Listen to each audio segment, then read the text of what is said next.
Підтримкую зараз Healing Arts Ukraine і дякую за те, що ми разом працюємо. Дякую за цю конференцію, що відбувається. This conference, you know, I would have never thought that we would really have habilitation at the level of hospital, that we would give something to people that they didn't do before. So it's not only rehabilitation that we are concerned about, but also habilitation. It's really important to be aware of the fact that arts can heal. That's why we have different new directions. We have art therapy, we have weaving, we have painting and drawing. All of that takes place on the premises of the hospital, and that helps our patients to recover. I am happy to welcome you at the first Medical Union. I also know that you have already had a tour. It's really important that you see as much as possible at this hospital. This is the biggest healthcare facility in Ukraine. So we provided treatment to over 300,000 people impacted by war. We are leaders when it comes to surgical interventions. We have 68,000 surgical interventions per year. We have the biggest intensive care unit in Europe.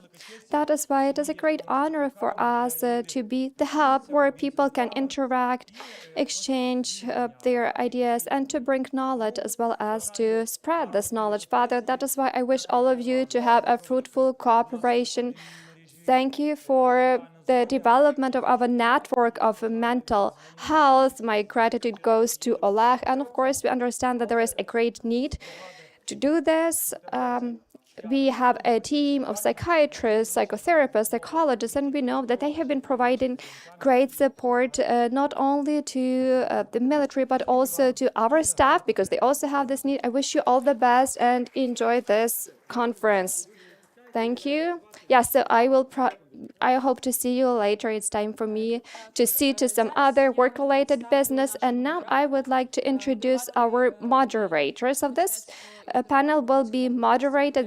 The title of the panel is Arts and Health in European Frameworks. The moderator is Ameer Shaheed, who's going to introduce our panelists. I hope that this is going to be an interesting and fruitful panel discussion, and that you will have many insights after this discussion. Thank you very much, Veronica. Thank you to Mr. Director. It's such an honor for us to be here. Maybe we can just give a round of applause to the director and to Unbroken Hospital first. Thank you.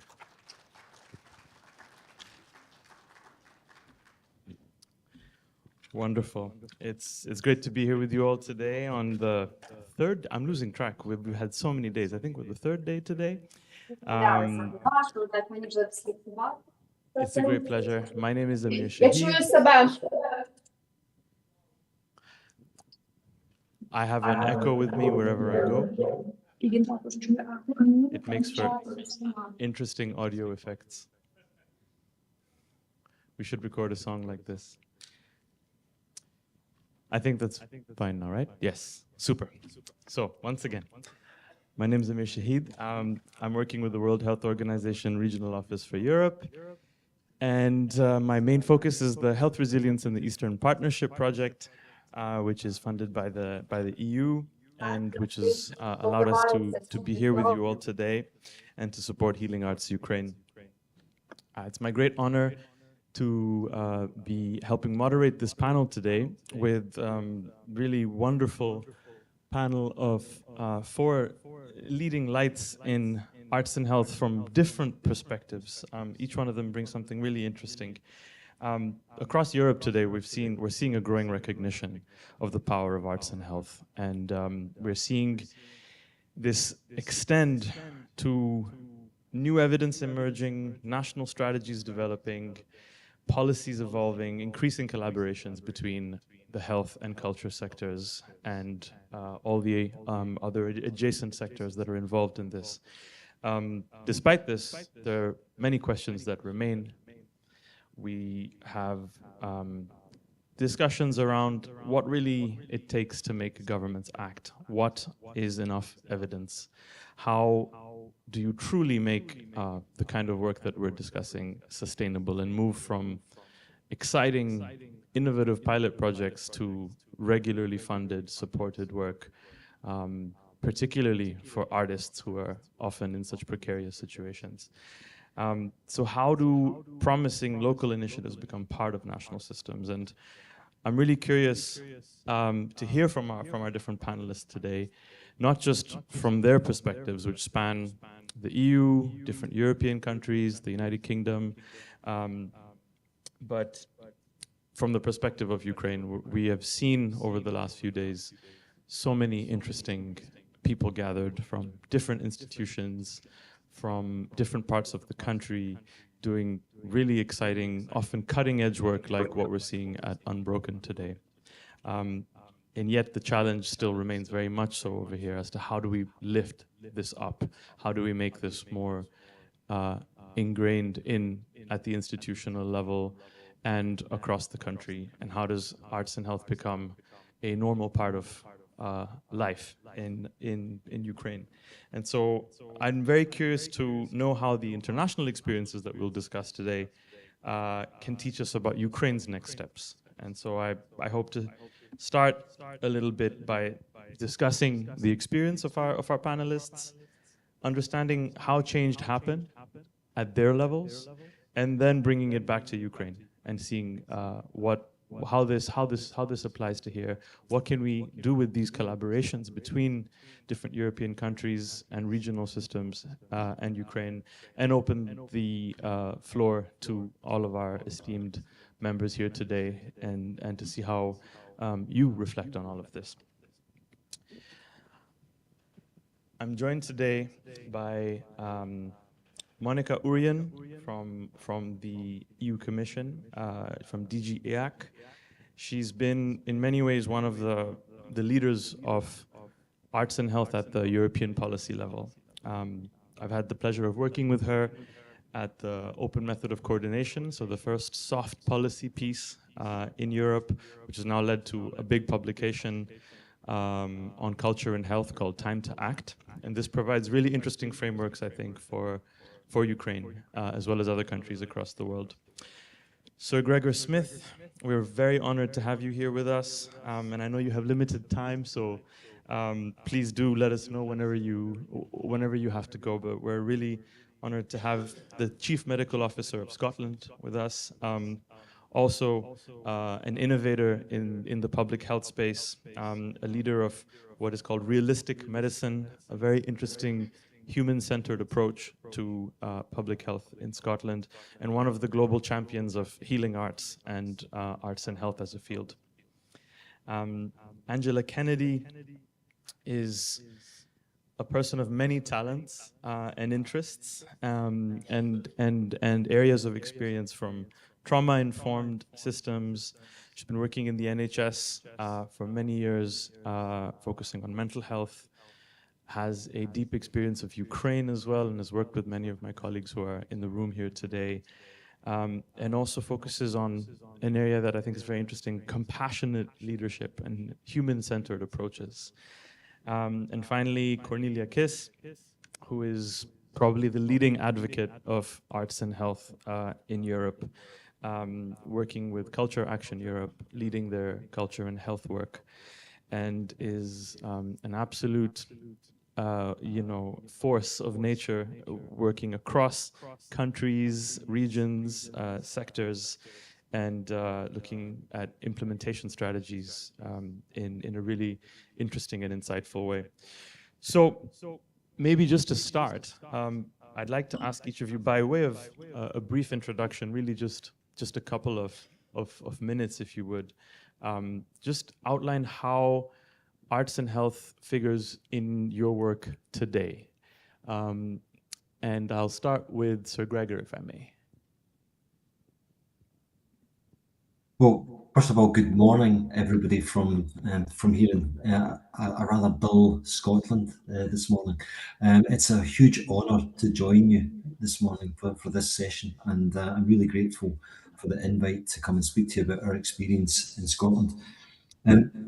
Art and health, for me, are absolutely intertwined, and it's part of the human condition that we need art and culture to sustain us and to ensure that we have the ability to be able to maintain and repair the world that we live in, so that we live in it as well as possible. And so it feels to me instinctively natural that we combine the movement for arts and health as part of our broader public health strategy in Scotland. I think that we're at a moment in time, a critical moment, where we will begin to see arts and its contribution to health and well-being being seen as in the same way that physical activity or healthy nutrition has been seen in the past.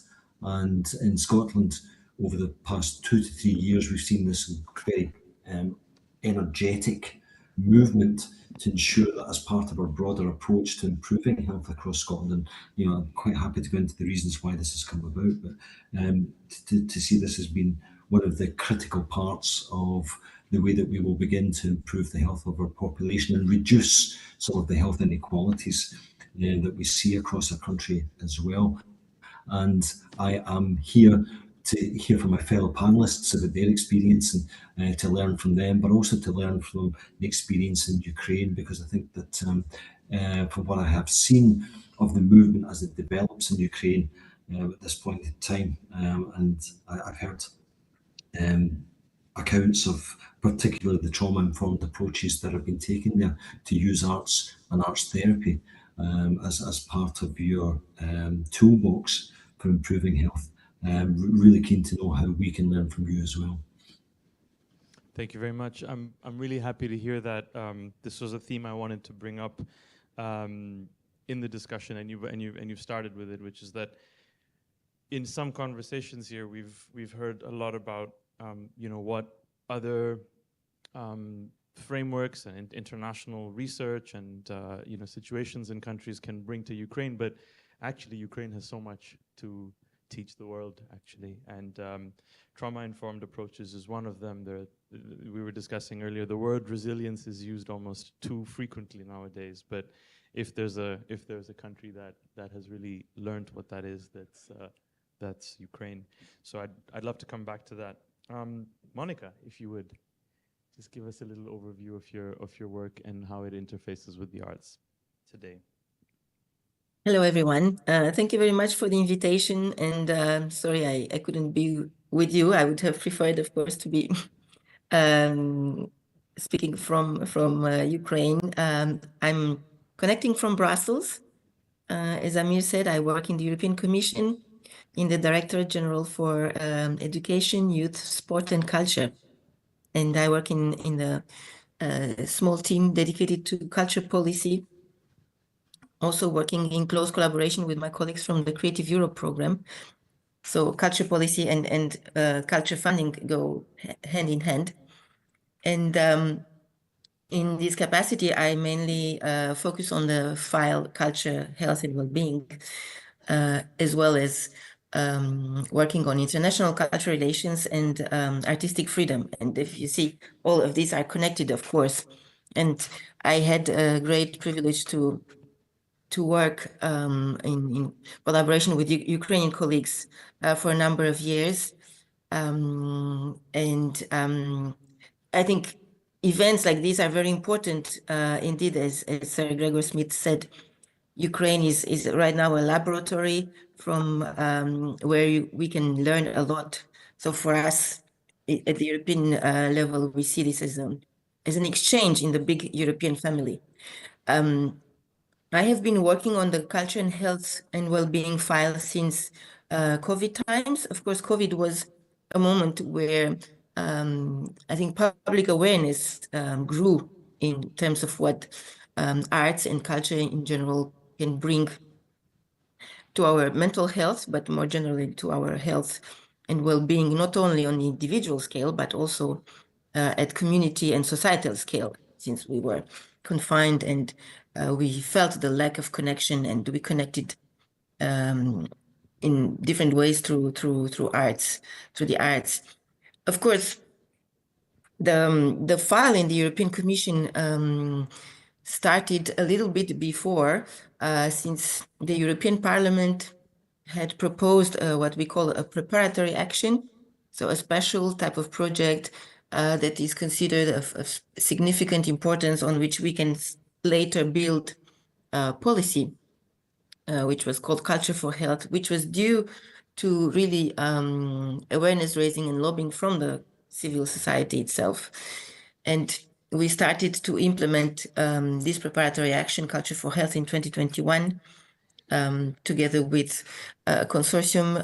Maybe Kornelia will talk about that because she was leading this consortium. So maybe just as a general remark from my side to conclude, we have to remember that culture at the European level is not a real competence. So it's a supporting competence, as we call it. So we act in full respect of EU of subsidiarity principle, which means that at the European Commission level, our role is really to bring the member states together around the same table to help them discuss, learn with each other, implement new policies. And that's why we really need and want to work with all the EU institutions. So here I give the example of the European Parliament, which was instrumental to give us the funding to start this conversation at the EU level. Of course, we work also a lot with the EU member states through the Council of the European Union. And there we had at the culture policy level an EU work plan for culture from 2023 to 2026. It's finishing this year, where we had this request from the member states to work on culture and health, and which means that we brought together experts from the EU member states, from the culture ministries and the health ministries around the same table. And we came up with this famous report that Ameer was mentioning, Culture and Health, Time to Act. So you see, we went from almost nothing at the European level to a moment where we had funding. We implemented also funding through Creative Europe, through our program. Then we went to the policy level with this OMC report. And now recently, last year, we have, at the end of last year, our commissioner launched the Compass, Culture Compass for Europe, where we have a pillar on culture and health. So it is really written in stone, if you wish. And recently, last week, we had the joint declaration between, again, the three main institutions, the Parliament, the Council, and the Commission, stating that culture and health is one of the fundamental pillars of our culture policy. So we have gone a long way, and I'm very happy to be here to learn from you and to share what we can do more together. Thank you very much. That is really great news about the declaration last week. Actually, I think this is something maybe we can share with our attendees. And you'd also mentioned. I was also thinking of Horizon Europe, along with the Culture Compass, which now has funding lines that are directly after for culture and health. So that's very exciting. Kornelia, if I could pass it over to you now, just for a little overview of your work and its relation to this topic. Yes, thank you very much, and hello everyone. I'm so happy to be part of this event. I really appreciate and grateful for it. Actually, I do hear an echo. Is that okay? But I can continue. That's fine. So basically, Monica Urian has outlined quite many things, which I was also lucky to be part of. And as she mentioned, as Culture Action Europe, our members have been long saying actually that culture and well-being has some connection. And we had some working lines on it already, but very strongly, it was actually the Culture for Health project that triggered our strong policy work in this area. Basically, one of the main outputs of this project is the Culture for Health report, which a little bit updates the World Health Organization 2019 report, but also additionally puts on the table policy recommendations, what needs to change, how to move from project by project or pilots to long-term policy strategies.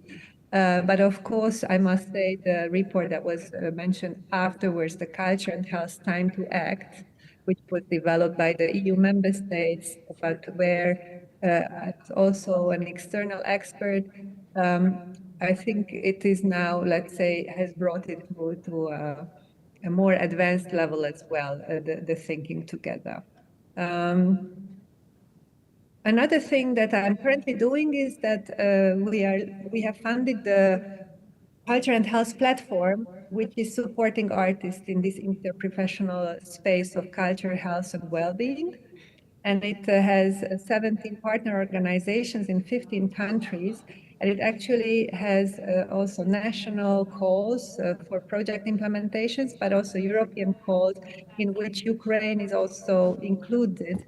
And in its first year, we actually selected one artist, Veronika Jaduka, with her creative partner, Olia, who is doing pottery and craft interventions in the Center for Mental Health of Kremelchnyshki Hospital for war veterans. And just to say that there will be a new call as well coming in November 2026 or maybe December 2026, where also, of course, a new application possibility will be happening.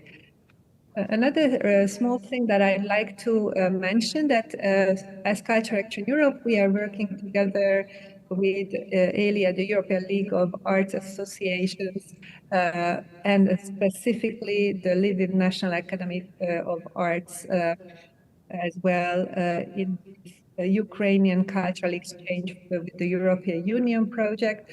So I already see a lot of interconnections where we can be part of and help the exchange and capacity building across the countries.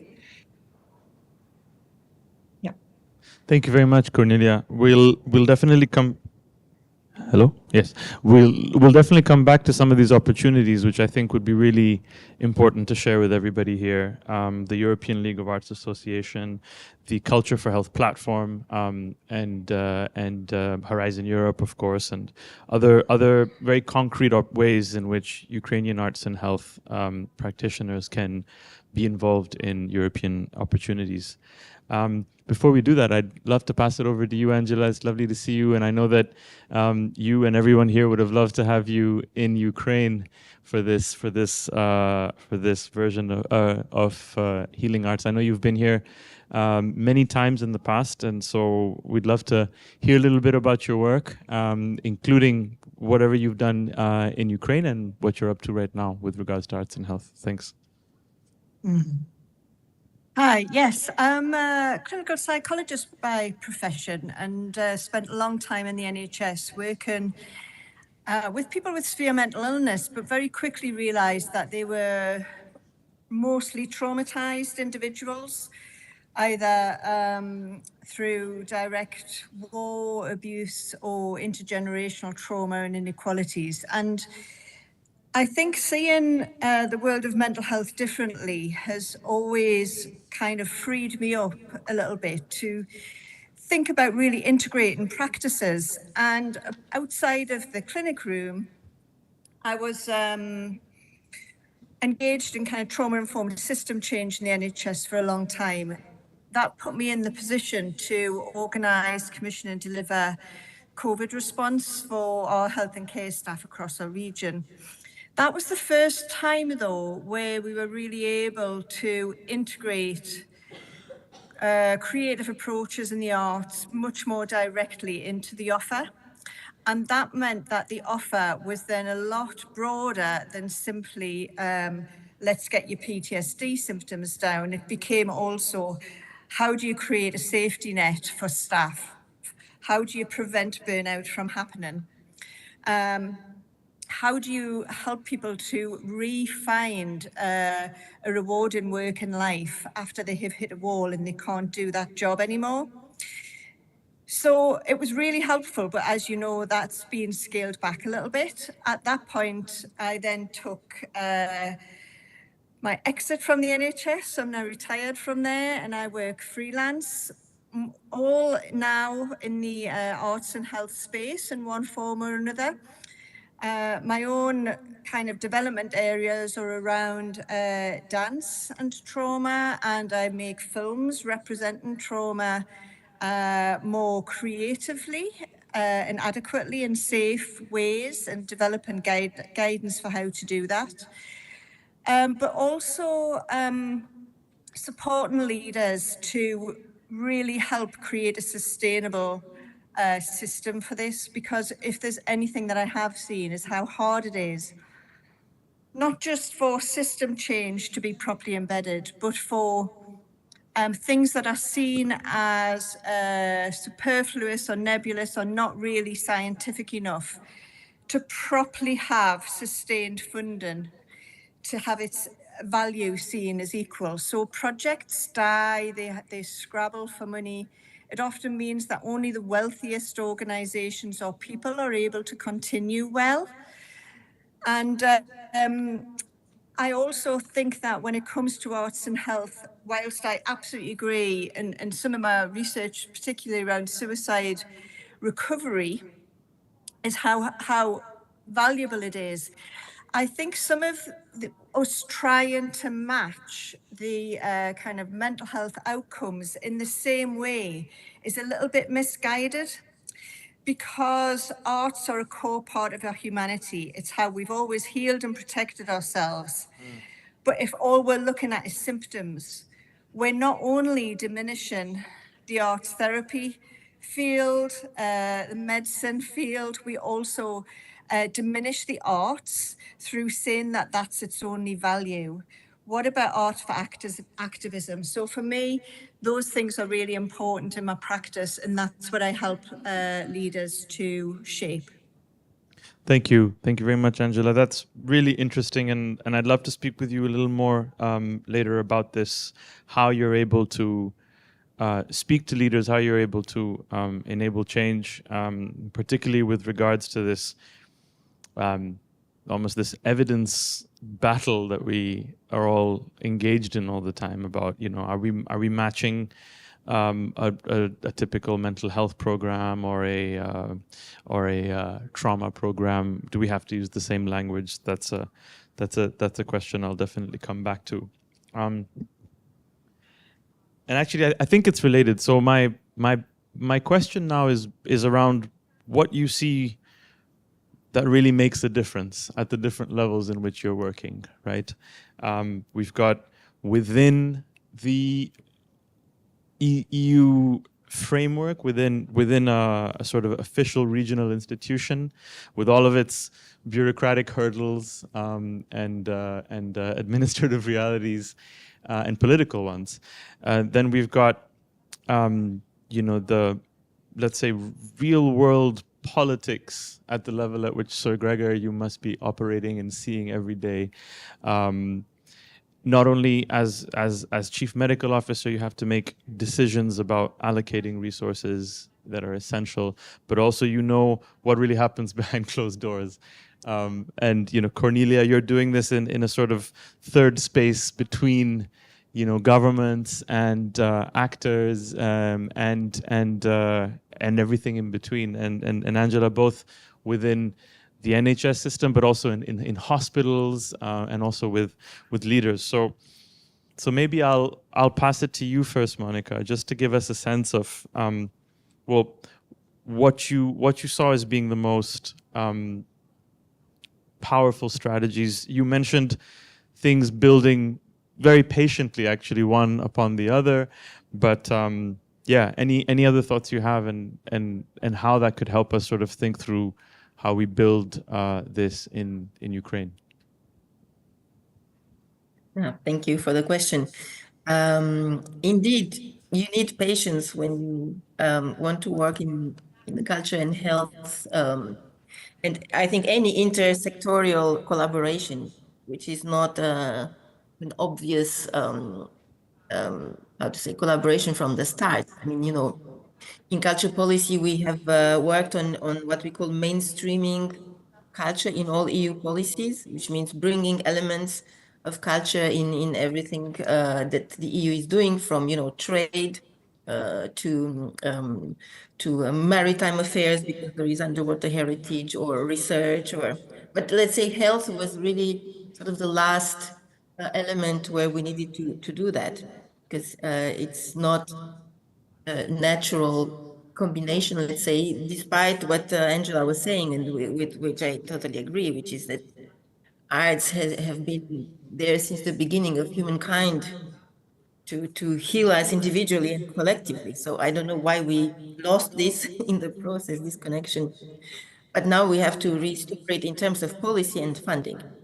So the evidence and the data is there, Ameer, as you said. I mean, for us, the WHO, the World Health Organization, a report from 2019, which for the first time, I think, made this connection in a very public and solid way, gave us an impulse, and gave an impulse to civil society to work in a more concerted, in a more affirmative way, since such an authority as the WHO is confirming it. So evidence is there, but of course it's not always known by policymakers. So how to lead this change of connecting culture and health sectors is also an effort on to build on awareness raising, about the data, about the existing good practices in the field. So it's very much a bottom-up approach, combined with efforts in the European institutions. So combined effort between the culture and creative sectors and the European institutions, where you need, I think, what you call champions in all sides. Yeah. And a lot of lobbying, internal lobbying, external lobbying, to make, at the same time, audiences or let's say participants, or in general, our human beings that are part of our programs and projects, but also policymakers that can take decisions. So it's a very broad exercise, because there are so many stakeholders involved, and it takes a lot of energy and patience, but it's working. So yeah, the fact that we are here to discuss about it, it's a proof of that. Yeah, thank you. So on this lobbying question, I mean, for the other three speakers, so we have champions in all of you, and people who, each of you has been a champion and lobbied, right? What have you found to be the most, really effective way? Does evidence really matter? Is that what you're using when you're going and speaking to people, facts and figures? Or is it human stories? Is it finding the individuals who are inclined to be interested in this topic? Sir Gregor's a guitarist, I believe. Finding people who are sort of so inclined. Is it speaking through the much more human, the subjective, the heart, as it were? So yeah, this is kind of an open question. So Gregor, maybe you have some thoughts. I think this is a fascinating question to ask at this point in time, because if you're going to start a movement like this and to bring people together that ordinarily wouldn't come into contact with each other, you need that compelling vision or case that allows you to do that. And I usually, when I'm trying to influence policy, one of the things that I first begin to think about is what's the problem I'm trying to fix? And in Scotland, the problem that we're trying to fix is that the NHS has become a repair shop rather than a healthcare system. And it treats people once disease has already established. And we need to stop that, because that's not a sustainable future at all. So two of my big passions professionally are to create sustainable healthcare and to reduce health inequalities. And when I look at the data in Scotland, and it predicts a 21% increase in the burden of disease that my population will experience over the next 20 years, I know that I can't create a sustainable healthcare system that is going to be able to respond to that degree of need within the country. So therefore, prevention is absolutely critical. And I look at all the assets that I then have around about the country to try to improve health. One of the underexploited assets is clearly been arts and culture, which has a huge contribution. Now, instinctively, I said at the beginning, it's something for me right throughout my adolescent and adult life, is that at times you used the word resilience, but at times that were difficult, I always retreated back to music and to culture and things, and that was my anchor, or the pillar that I had alongside physical activity for something that improved both my mental health and my physical health at that point in time. And so I began to explore exactly what contribution arts and health might make on a bigger stage, and found that actually there was a community that was thriving and active and doing this, but it was doing it very much under the radar. Wasn't doing it in a way that was coming to the attention of the policymakers. Yeah. People were just getting on with this. And so began to explore exactly what was the wider contribution and what was the readiness of this sector to be able to act in that. And one of the key things for me was to begin to redefine what we mean by care. Because sometimes we think of the caring for someone as being quite a narrow definition. It's quite paternal in its approach. I provide care to you, I give care to you. But actually, care is something different. And if we think about people rather than diseases, so if we think about not just their biology, but we think about the biography that they carry with them, their personal story, their narrative, then you begin to shape care around about them. And you can redefine care in a way that says care is everything that we do to maintain, to improve, to repair the world in which we live in order that we can live in it as well as possible. And that opens up all sorts of possibilities then as to how we then contribute to care, or to health and well-being. Mm-hmm. And so you begin to see a policy construct which comes around about this, where we begin to think about prevention, not about what healthcare can do to people, but actually how do we create the conditions for people to thrive. And that's about physical activity, that's about good nutrition, that's about good work that is fair and well paid, it's about reducing their exposure to harmful substances, it's about making sure that they're healthy social relationships. And all these things come together to create connectedness. And arts and health is right at the centre of all of that. It actually intertwines with all of these different assets. And the evidence base tells us, as it develops, that we can now use this to actually try to improve the health of the population. So there we have the story in one. It's not just about data, it's not just about evidence, but it's how you create the stories and the narrative around about that, because the data is one thing, but people remember stories. People remember and are moved by the emotion of a story that tells someone's particular picture. I went to see a Scottish ballet, a dance class for people with all stages of Parkinson's disease. And I spoke to some of the people who had attended that class afterwards.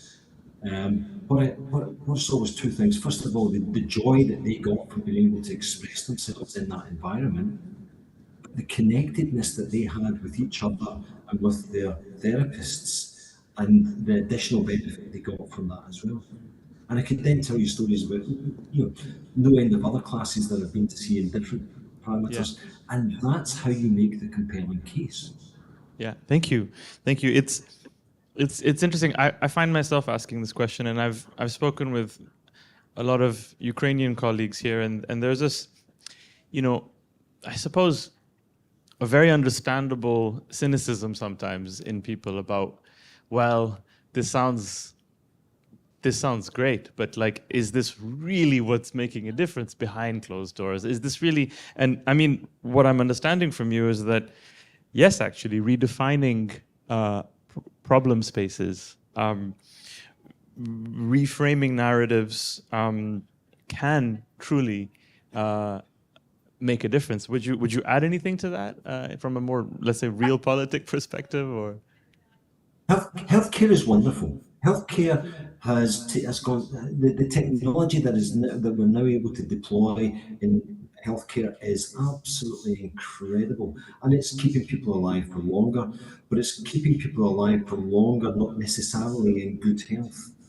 So Yeah. people tend to spend less of their life enjoying good health and more of their life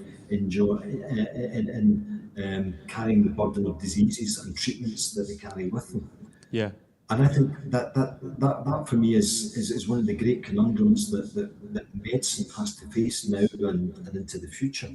Yeah. So anything that we can do to prolong that healthy span of life is a good thing. And anything that we can do to maintain independence into older age and reduce the chances of frailty is also a very good thing. And I think arts and health has a very, very strong role to play in there. We know that from the evidence base. We can see that from the experience that we have in these classes. It isn't the panacea. It won't do it alone. But interacting with other interventions, it has the ability to be able to create opportunities for people. Super, thank you. Yes, I personally very much resonate with this, focus on thriving and salutogenesis rather than, illness or, as you say, the repair shop model. Angela, I was seeing you nodding. I'd love to hear some of your thoughts on this as well. Yeah, I mean, I think when we're talking about changing the systems, once you've got the policy and you've got the evidence base and you've created a vision, how you actually do that. What I've noticed about motivation more than anything is that people can kind of be moved by stories, but what they are most motivated by is their own direct experience, witnessing something through their own experience in their own eyes. And so you have to create some experiences and platforms and catalyst spaces for them to see how healthcare can be different, how they can contribute differently. That way, they see that it's not adding to their burden, but that it's easing their workload, it's bringing more joy into their work and life, it creates better kind of working teams. Once they get that, then you kind of get ripple effects and everyone else wants to join in that change. Because shifting from one system to another, that's the biggest challenge in keeping it going. And like any paradigm, a paradigm shift is quite difficult to sustain if it's just built around one person or something. So I think it's that direct experience and really starting to build something outside of our usual system, not just within it, something new. And showcasing the difference that it makes. And when we do that, that's what brings people on. Any movement is created by people going, that looks good. That looks like a good place to be. Not by, oh God, that looks like something I've got to do on top of everything else. Yeah, yeah. That's, and I've learned that a lot from Ukraine, actually. Because they're in a crisis, they've got this amazing can-do attitude of making those spaces happen. And then it's kind of becoming self-perpetuating, and to witness is glorious, actually, especially under those conditions. Yeah, absolutely. So a follow-up question to that would be, who should be getting these direct experiences, right? Because, for example, we're having Healing Arts Ukraine here now, and I know that we tried to reach out to a lot more people, and some people were busy, some people were maybe less able to attend, and then there's been these conversations we've had about,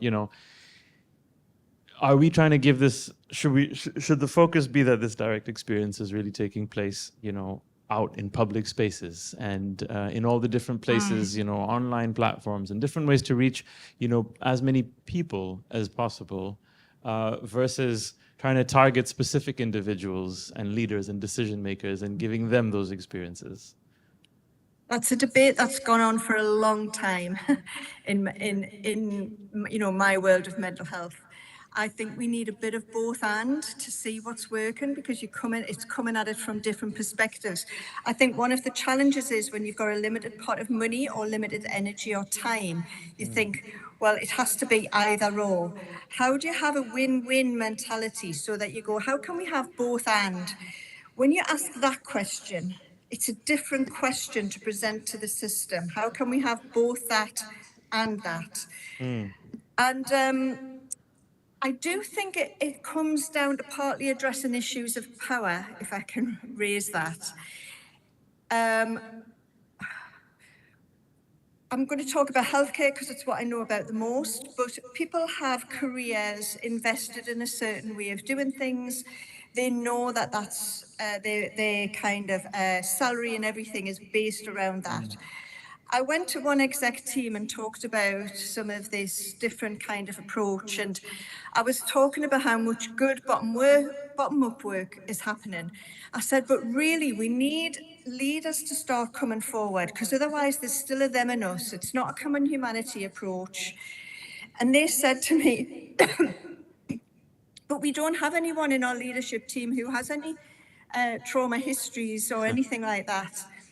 What that told me was either it's not safe enough for people to come forward to say that they've experienced any kind of adversity or challenge in their life, or that we have really perverse promotional kind of interviews that only promote people who have quite a narrow experience of life and therefore maybe haven't got the empathy to think about what that might be like for other people. I don't know how we change it, but I do think that appointing leaders that are really open and transparent about this is the way to go. Because if we don't, we're going to stay with the same old. Yeah, yeah. So we're seeing that importance of champions come up again, and again, it's. I know that Scotland has benefited a lot from you, Sir Gregor, being the kind of person that you are, and so maybe I'll pass it on to Kornelia real quick, just to follow up on that. I think you've seen this, debate as well about what really makes the difference. These different forms of evidence. What what's the relationship to just bottom line financial talk when you get down to it? What's the power of redefining these problems? So just wanted to ask you what are your thoughts on everything we've discussed so far?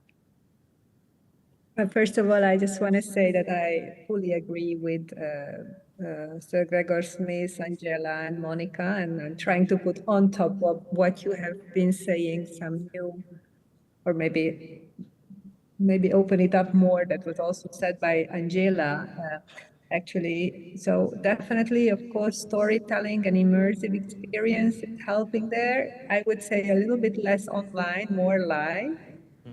But what I'm trying to do, and I think what is really helpful, is going to medical conferences, medical gatherings, networks of health people, doctors, networks of nurses, and then basically trying to find champions there who get an immersive experience, for example, and then become champions by themselves, and maybe also questioning the status quo as well. And of course, what I also very much like, and I think is beneficial in this space, if nurses and doctors get to experience the effects of these kind of artistic workshops, and again, then also can see that this would not be on top or something they also need to additionally organize, but it's actually something that is also good for them. And also, I think there is such a need of healthcare professionals being recognized of how much they do and how much they actually also need to share and help with going through the traumas they are facing. And therefore giving specific attention to that also definitely helping. in the case of politicians, I also always try to look at the person, because what is his experience per se, or his or her experience per se. Also seeing, what angle might be interesting for him. Does he have an elderly parent to take care of? Does he have a young daughter or son who might need some help? So all these things also come together. But let's say if you want to do it at scale, definitely going out to medical conferences, I think, is the way forward. Maybe offering to have a session, just selling it as you're going to have a nice 15-minute experience in between two panels, and then ideally packaging it and also telling that this was not just an entertainment, but actually it's good for you, and maybe there is a new way of thinking and a new way of doing things in healthcare, and you should consider it. Yeah, absolutely. I was speaking with one of your culture health platform colleagues, and she was mentioning Lisa Laitinen, and she was mentioning this, going to where people are.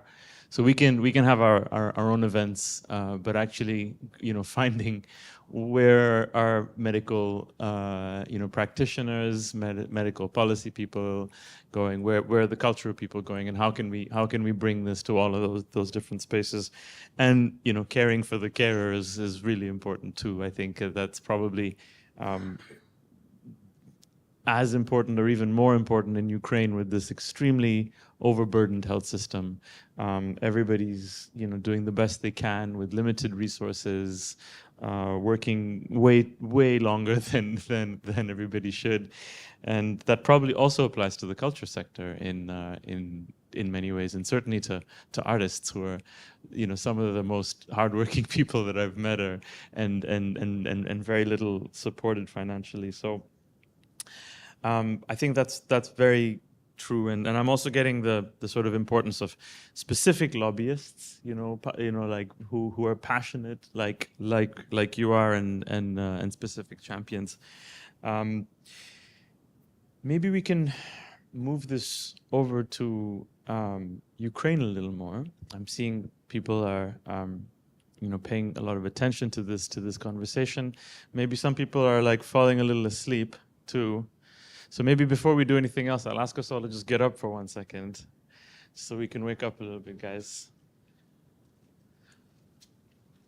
Yeah. Let's do that. All this conversation about, there we go. Let's just stretch out a little bit. Let's take one deep breath, and everyone online, yes, there we go as well. Let's all take one big deep breath together.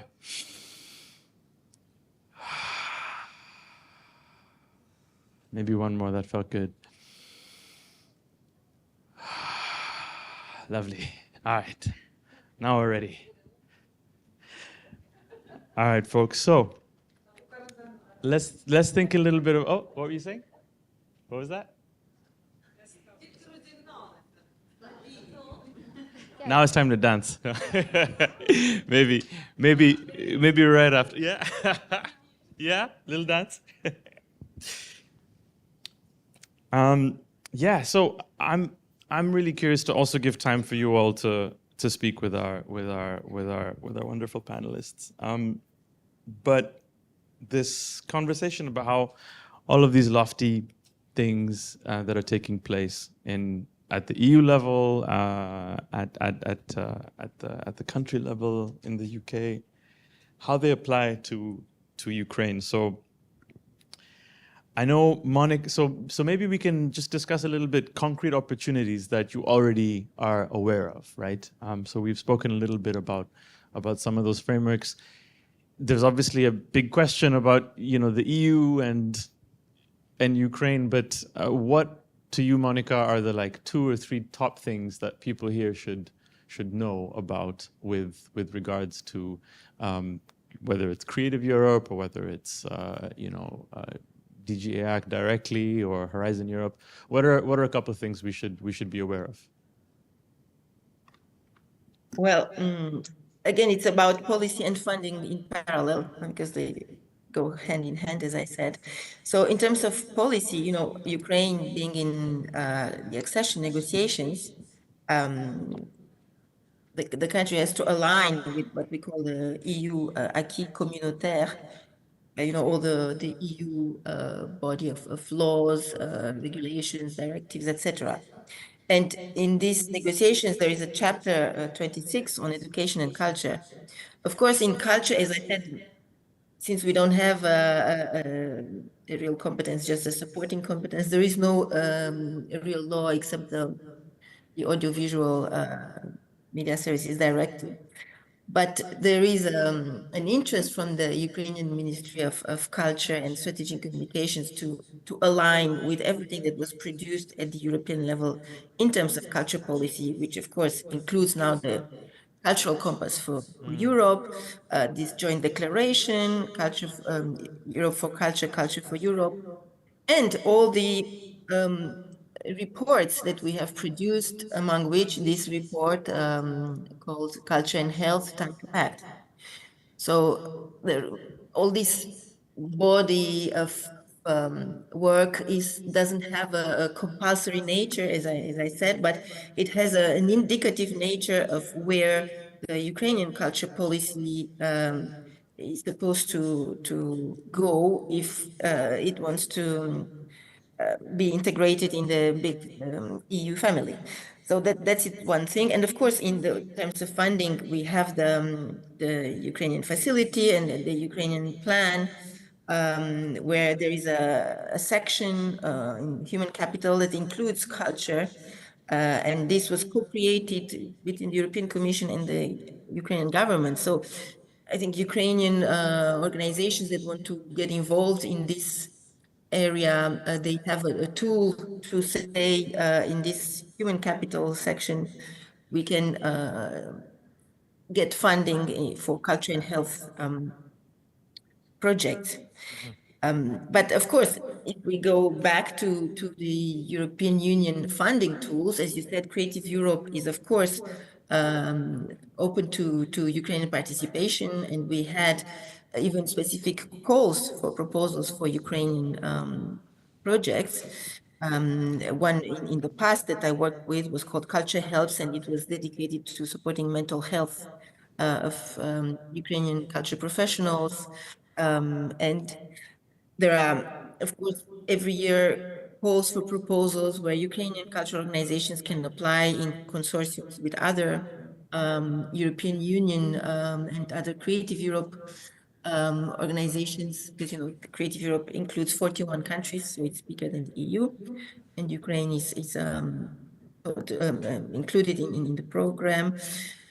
So there are a lot of funding opportunities through cooperation calls and through participating in the culture and health platform that Kornelia was mentioning. So it's a vast theme. I think being in contact with the Ukrainian Creative Europe desk would be helpful to sort of line out what are the timelines of different calls and how to work on this collaboration. It's very important for us to really encourage this collaboration with Ukrainian colleagues and to support, of course, the exchange of knowledge and of information. But as you mentioned, Ameer, in Horizon Europe, we managed to secure funding for culture and health projects. And ongoing right now is one platform that Kornelia was mentioning, Culture and Health Hub, where Ukraine is welcome to benefit from the exchange of knowledge and, again, networking with different professionals across the Horizon Europe family, which is even bigger. And there will be another call in 2027, so next year, with 16 million dedicated to this topic. And I encourage Ukrainian culture professionals and organizations to think about how to team with different other cultural organizations and apply to these calls. But and to finish, I just want to say that in our report, Culture and Health, Ukraine is covered. So we are already, very much aware of about local experiences and hope to build on this and further deepen this collaboration and learn with you. Perfect. Horizon Europe is obviously large grants, so this is really good stuff for collaborative projects with many institutions. Hospitals are also great places for those kind. So maybe a slightly different angle in terms of opportunities. So Gregor, you mentioned how much people can learn from Ukraine, and I wonder, are there opportunities between, let's say, leaders, between chief medical officers, between maybe even ministries, where we could somehow make use of this two-way street. We met in UK Parliament, for example, and we saw how what a great response we got. So yeah, just wondering what your thoughts were about sort of concrete things in which we can improve this relationship between Ukraine and the rest of Europe. Wasn't that a fabulous event that we had in the UK Parliament, where we heard some of the experiences direct from practitioners in Ukraine and some of the work that they are leading just now, and to hear that firsthand was a privilege on that evening, and it strikes me that we don't create opportunities like that enough. I think networks are an incredibly powerful way of making change happening, especially when we create learning networks. And Scotland is a very outward-looking country. We want to engage internationally in a way that allows us to learn from others, but also to show others some of the work that we're very proud of that is going on in Scotland as well. So creating those opportunities with other countries, for instance, we've got very close relationships just now with much of Scandinavia, and I'm in the process of developing formal links with some of their healthcare systems around about the opportunities in reform. But it's not beyond the possibility that if there was interest, certainly from Ukraine, that we could support people to come and see some of the work that is going on here, and maybe even have an exchange of ideas in the opposite direction as well. Because I think that those opportunities, being able to realize those opportunities and show people up close and immerse them in the work really helps people to understand what is possible in those different countries. Now, one of the things which I think Ukraine has really in its favour just now is this really strong sense of national identity, and the really rich cultural heritage that exists across the country, much in the same way as Scotland has enjoyed that really rich cultural heritage as well. And that becomes really fertile soil on which you can then begin to nurture and grow the shoots of kind of change across there. So I think there's wonderful opportunity, and it's not just limited to two countries. Actually, the richness is in creating the thriving network across Europe and further afield that allows us to learn from each other. Yeah, absolutely. One of the networks that comes to my mind is Healthy Cities and things like this, which sort of, federates lots of different cities. And so much of this, we've seen the leadership of Lviv as a city in particular has been really key to getting unbroken, getting a lot of the events that we've had here is that municipal-led governance. And I don't think we should underestimate the importance of the concept of place, of community, and of belonging. And I think those are really good starting points to start to put some of these building blocks, whether it be about arts and health, whether it be about physical activity, but to build those on the concept of place. So your suggestion there is a very, very good and strong suggestion. Thank you. Yeah.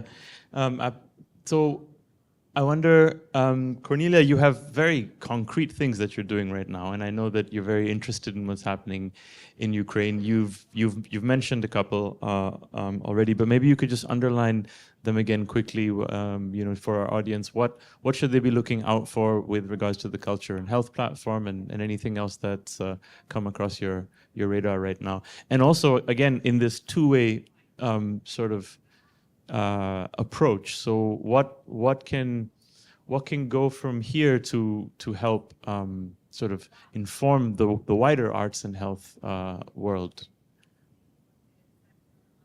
Yes, I'm actually very excited that there are so many linkages we already have, and we can even scale up, to be honest. So one of the things, just to reiterate the fact that this culture and health platform is supporting artists working in this interprofessional space, and Ukraine is absolutely eligible. And the next European call for projects will be in November, December.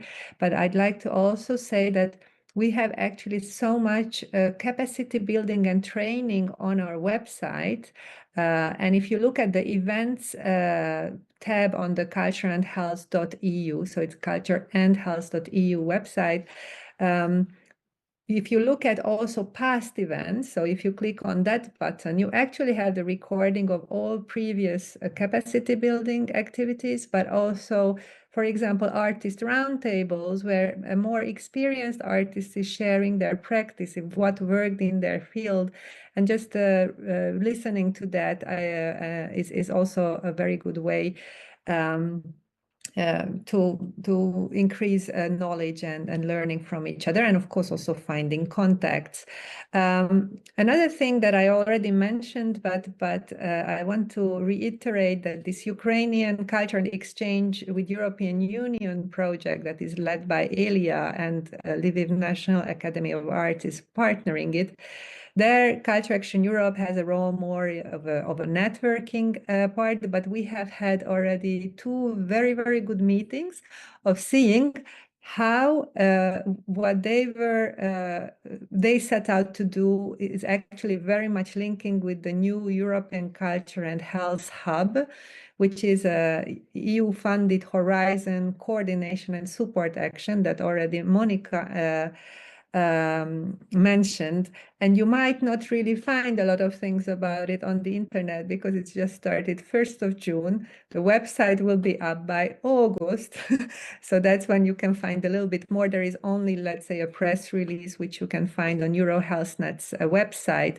But basically what it set out to do is bringing policymakers, researchers, academia, artists, practitioners, and cultural organizations, health organizations, to some kind of an online discussion hub where we are leading the policy work package, and within that we are thinking about creating certain discussion groups on certain topics. And of course, one of the topics will be how arts and health can help in humanitarian settings, where already even these colleagues from the Ukrainian Culture and Exchange Hub, we realized how much they are also thinking about the study visit, and we are thinking about study visits. Sir Gregor Smith was talking about the study visit. Those are so powerful, actually.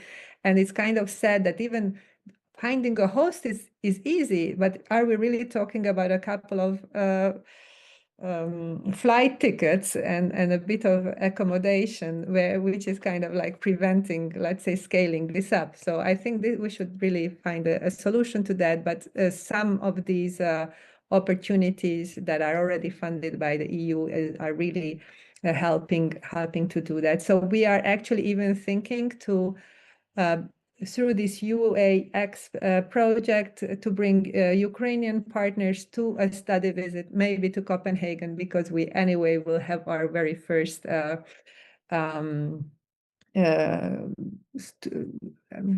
first conference of this European Culture and Health Hub in Copenhagen, in the UN city.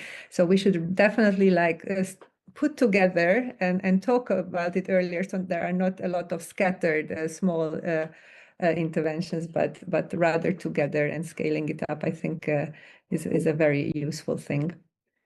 Yeah, I think those are all the things that I see here. So definitely we will be reaching out for everyone. You can already apply to, let's say, from August on, like, I'm interested, contact me through about the European Culture and Health Hub, and then we will be reaching out to everyone, and then we'll have a structured way of engaging in this platform.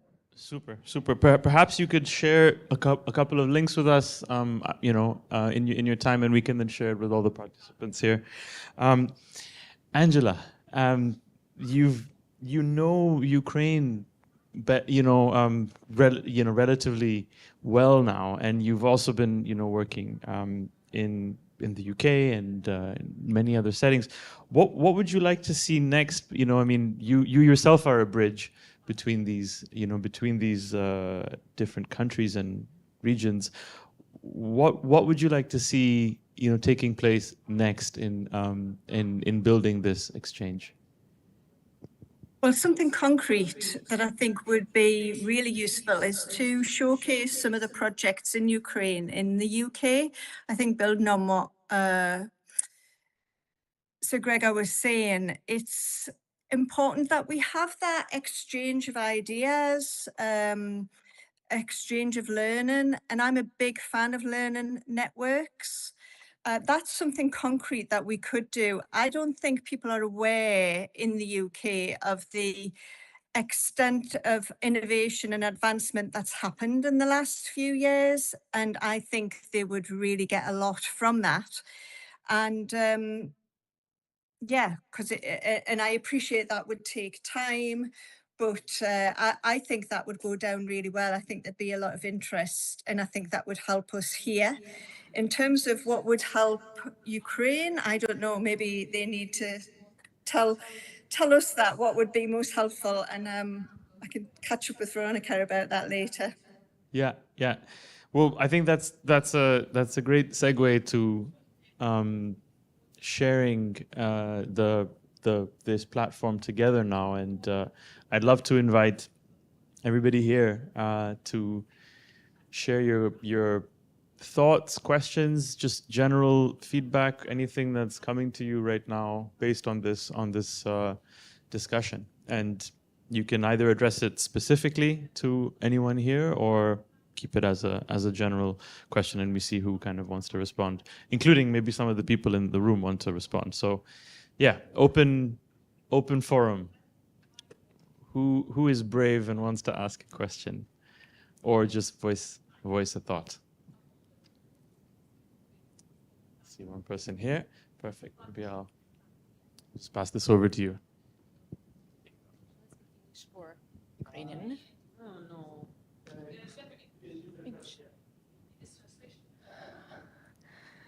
Hello, everybody. Hello, our honored speakers. Many thanks for your contributions today. My name is Hanna Rudik. I'm a curator and educator from the Hanenko Museum in Kyiv. This is a museum of world art, and I will be sharing today later on our project. But I wanted just to share one very important moment for us as art museum professionals. Last year, the big hospital, multi-profile hospital in Ukraine addressed us. It was the first time in our history. It was a pioneering event that the hospital addressed art museum to join them in their healing work. And now we are lecturing them. Every month we do lecture in art history and cultural history, very popular lectures, but for patients, for caregivers, for visitors, for personnel, for everybody, for every person who is occurring in the hospital at a certain appointed date. And now we have already developed the next project of art gallery, museum gallery inside the hospital, which I will be presenting later today. So for us, we always, offer our resource for schools, for communities, for all kind of organizations working with veterans, with combatants, with families, with widows, with people with unidentified losses. But it was for the first time that the Kyiv state, big, old, so conventional hospital developed the holistic thinking of health and addressed us and offered us collaboration. So it was amazing. Thank you. Thank you. Thank you for sharing that.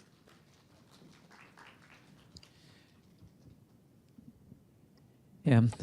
Hello, everyone. My name is Oleg Boryzuk. I'm a chief psychiatrist of the First Medical Union here, and thank you for this conference and also for this panel discussion. Thank you for a very pragmatic information that you are providing for us today. And of course, a lot of things supposed to be done in the future, and we are looking for to develop the protocols and the curriculums. It's a lot of things to do, yeah. But I really was interested that the thought that you are providing, that community plays a major role of development of such an instrument. Without the community, small, big, doesn't matter, it will not work. And actually, we are trying now to develop the network in our city, the network of community art clinics. Yeah, and a different one. It could be in the museum, could be in the university, it could be in the art gallery or theater. Doesn't matter, but need a lot of things to be developed. But including education for teachers and doctors, and the community. It's a key point for this development. And you mentioned the healthy cities network, and now it's a very fast growing another community in the Europe and the world. It's a cities organization, Unbroken Cities, and the Lviv, Manchester, and Liverpool was initiated. Now I think it's probably 15 or 20 cities in this network, Unbroken Cities, including Hiroshima and Cannes and some American cities. So it would be nice to combine those two communities, the healthy cities and Unbroken Cities, and I think it would be very, very interesting to propose to them the culture and health, or arts and health curriculum for them too. Yeah, thank you very much. Does anybody else want to share something, Veronica, or anyone else? Any questions? Maybe any thoughts about how you could see yourself again having an exchange with other countries, other regions, with directly some of our Svetlana. My name is Svetlana, and I'm head of NGO Pro Health. Thank you very much for participants for such a fruitful discussion and thoughts and information. And I just would like to, I don't know, maybe I don't know about some courses or trainings from Horizon Europe, specifically for art and health initiatives. According to my knowledge, Horizon Europe has general trainings for NGOs. Not Horizon. Culture. Actually. Okay. Anyway, maybe it would be better to share information about any trainings for NGOs, how to apply and how to have successful applications for such fundings. Yeah, so something quite specific about not the training itself, but how can people get training? How can people apply for funding? And how Ukraine could be successful, different organizations in their applications to get funding. I think it's about consortium, like what was mentioned, that it's big grants and we need to gather in consortiums, Hanenko Museum and hospitals and etc., different culture and medical institutions, like Unbroken Hospital. If it will be in a consortium, then Horizon can be a nice option. And I just wanted to say thank you, Monica, thank you, Sir Gregor, Kornelia, Angela, thank you very much for this conversation, and especially about leadership. I really love this part, and not only. But I was thinking, we are preparing this statement. The result of this Congress now will be a statement, a kind of document that we all will create during our workshops with participants, because we managed to gather different practitioners from all over the Ukraine, and maybe part of this statement can be opportunities actually. What you just mentioned, and we can think about how we can build something. Hi, this is Christopher Bailey. I just wanted to say hi to my good friends and to thank you so much for taking the time to join us here. I also wanted to give you a little sense of what I have felt being here on the ground. Oftentimes in our work, as we try and develop the protocols and the guidelines for the health benefits of the arts, we fall into a kind of linear mechanistic trap of overly operationalizing the work. And we forget the meaning that it has to the people that we serve.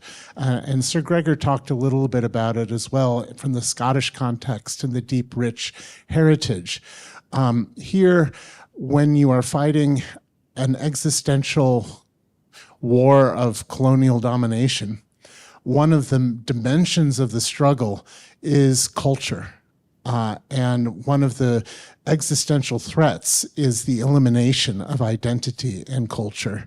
So what we're doing here is more than just looking at the neurological and biomedical benefits of arts in a difficult context, but it is one of the dimensions in which this struggle is actually being fought and won.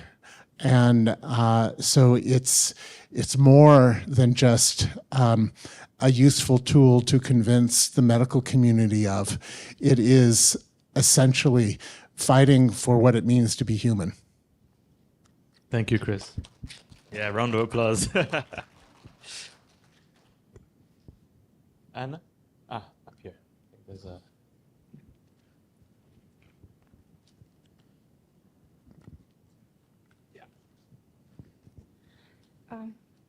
Okay. Прошу. One moment, please. Okay, so great, thank you. Just one question. It's just from physiology department, Ternopil National Medical University, and just such situations that now there are so many demotivated, exhausted students and pupils in our schools and university. And just could you share some practice for them, probably being based of your own experience, just how to make them more motivated and stay strong through art, but in this academic environment? Thank you. Thank you. So we've had a few comments and one question just now. Maybe I'll just pass it over to our panel if you want to respond to that question and to anything else that you've heard just now. It's a difficult one. It's a difficult question because burnout goes beyond kind of ordinary tiredness and ordinary kind of lacking of motivation. It's a kind of our nervous system is essentially shut down to protect. And until people feel safer, the nervous system isn't necessarily going to be able to just generate more energy or come out of that. There are some practices can help in terms of short, sharp out breaths, certain music, music that just goes a little bit beyond where you're at into something more lively, definitely connecting. You need plenty rest. But what I would say is that in spite of the external demands, the reality is that they might need to accept that they can't do more at this point for a while. Taking the pressure off might actually help. Because you can't force it and there isn't a quick fix to burnout. It's quite pernicious once you've hit the wall. Before you've hit the wall, you know, all of those things that we've talked about can help. But once you've hit that wall, really, you need a sustained period of rest, refinding and recuperation. And sometimes a different context is the only thing that kind of helps. And I'm sorry if that sounds a bit pessimistic, but I think as a general statement, it's probably the truest I can say. Yeah, I hope that's all right, to be honest. So, anybody else? Would you like to share any closing thoughts, Sir Gregor? So first of all, just to say thank you to everyone for those comments that we've heard there. I want to pick up, I think it was Hannah that spoke about the partnership between the museum in Kiev and the hospital. And I think these type of initiatives are really important. How we connect these different sectors together so that we understand each other's world so much better. What I've heard from Hannah was a perfect example of how that really begins to help. I visited a hospital in Aberdeen in the north of Scotland last month, and in that hospital we have artwork displayed along the hospital corridors. Much of it has been created over many decades. Some of it has been developed by patients. But in the centre of the hospital, there's gallery space. There is a large space which has rotating exhibitions on different themes. Children become involved in it. It becomes a place for contemplation and reflection. And that's not just for patients, but actually for staff as well. It's a space where they know that it's safe, where they can go, it's quiet, they can appreciate the art which is around about them. They can take part in art activities there. There's the ability to be able to do some screen printing and to contribute to a mural that is developing as well there. And these type of initiatives shouldn't be underestimated for the power that they have in allowing people just to reconnect with themselves and with others at times of really sometimes vulnerability, loneliness and stress in their life as well. So I commend Hannah for the work that she's doing there. Yeah, really very, very inspiring. And we've seen that over here. We've seen beautiful artwork, photographs along the walls of Unbroken, which is designed with really great aesthetic sense, and an entire corner dedicated, an entire section dedicated to rehabilitation with pottery, lots of different artistic methods. So thank you for bringing that message of connection to us. Thank you for connecting from all over the world with us here, and thank you to everyone here who's come. And it's been a really inspiring discussion. I'll close by just saying that, just following what Kornelia was saying, Healing Arts Ukraine. We really hope, we really envision this as a nationwide campaign, and so we hope that it doesn't stop here in the next couple of days, but follow up activities. If you have ideas, if you have ways to make some of the connections that we discussed, we'd be very happy to support and connect it as part of a bigger national campaign with all of its different subsidiary activities. So maybe together, and we can work in a much more effective and powerful way. So thank you all very much. Thank you to our wonderful panelists.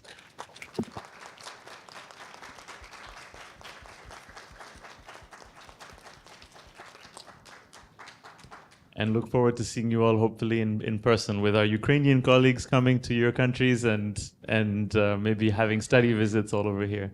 Thanks, everyone. I'll pass it on to Veronica to take us through the rest of the day. Щоб не чекати довго, у нас зараз буде якраз фасилітаційна сесія. We have a facilitation session with Anna behind the door, and she will tell us more about our agenda. Well, probably you will decide that it's better to have the first part of this practice inside, given the weather conditions and the heat. Do you need to take a break for some 2 minutes, or we can continue? Because I think that, yes, it's very important for us to discuss in what way international experience could be relevant for adaptation to the Ukrainian context. Because this is the question that our panelists had to us. Let us know what it is that you need. That is why it is really important for us to be more specific about our needs and about what it is that we strive to achieve. We know that there is a difference between different aspects, because there is a need and there could be a request or demand, because a need is something that is definitely needed, but oftentimes those who are in need of support, they do not really know how to shape their need and what is the request that they actually have. These are two dots that should be connected. That is why the organizations that you represent, I think that you are aware about this gap between the need and a properly shaped request. I hope that we already have the slides ready for my facilitation, because I have some ready-made materials for this workshop. So could we please have them on the screen? Yes, I will. Yes, while we are trying to figure it out with the slides, I will just explain. We have at least 4 different blocks with regards to international experience. There will be a table. You will see this information on the slides when we have them. So there are at least 4 different aspects, and we've heard about them from our panels. This is the topic of legislation and policies. As a matter of fact, international experience that is relevant to you in this domain, what do we need to improve? What is the international expertise needed in this respect? Maybe some cases of cooperation. I will ask you to add it to the table. This is going to be team work, probably 3 people in a team. That was the first block. The second one that was raised, this is evidence, scientific research about impact of arts on health, because we need to conduct such research in Ukraine to have credibility about the efficacy and to have the results, the indicators, which could only confirm that arts and health is something that Ukraine definitely needs. The third one is the mechanisms of provision of services and connection between them, like social, medical services, how they intertwine.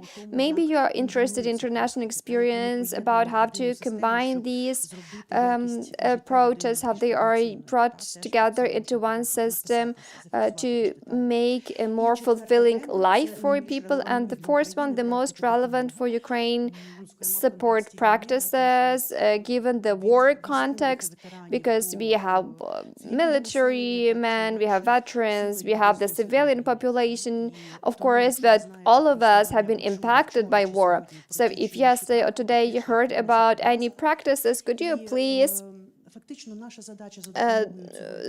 discuss them as well? So this is going to be group work time now, and it's important that we properly formulate, shape this request that we have to the international community for our colleagues to have a clear understanding of our needs, so that they know how to respond to the needs so that it is met.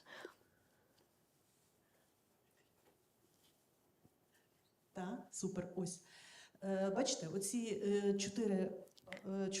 as you see, we have 4 different streams: legislation and policies, evidence, approach to service provision and connections between them, and support in the context of war, the practices which are timely. So you will see all of these 4 tracks in the table.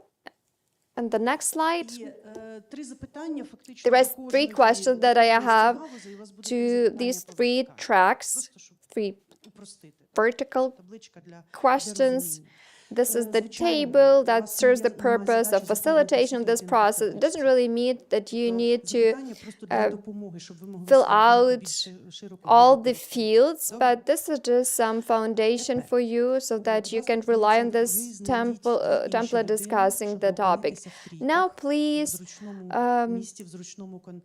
try to set up a group of 3 persons, and it's important that you find your partners. We will have groups of 3 people, and this space could also be very interactive. It's quite chilly here as compared to what we have outside, so now please team up. Find your partners for the group discussion of international colleagues. You can also work together as a team, but just be mindful of a language issue to be able that you understand each other.